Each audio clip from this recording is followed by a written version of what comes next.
Je remercie bien sûr Monsieur le Président et Monsieur le Vice-président de m'avoir reçu avec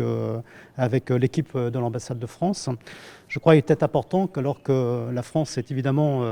un partenaire stratégique, et le Mali est un partenaire stratégique pour la France également, il était important que nous ayons cette première audience assez vite. C'était l'occasion d'abord de réaffirmer effectivement la volonté de la France et des plus hautes autorités françaises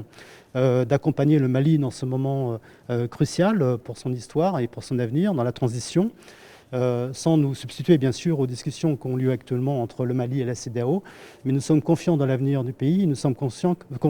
effectivement dans la mise en place et dans la réalisation d'une transition civile qui sera une réussite et qui va s'atteler effectivement à des tâches essentielles pour l'avenir du pays.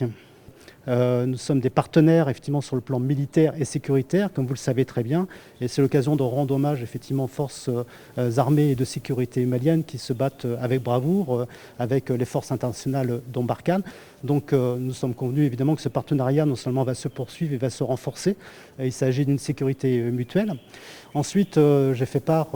de la volonté de la France d'accompagner la transition, je le disais, effectivement, que ce soit en matière de développement, en matière aussi d'appui au retour de l'État malien dans les régions, que ce soit au centre ou au nord, là où petit à petit ces régions sont sécurisées. Et bien sûr aussi, nous avons échangé, j'ai écouté le discours du président de la transition vendredi dernier avec attention,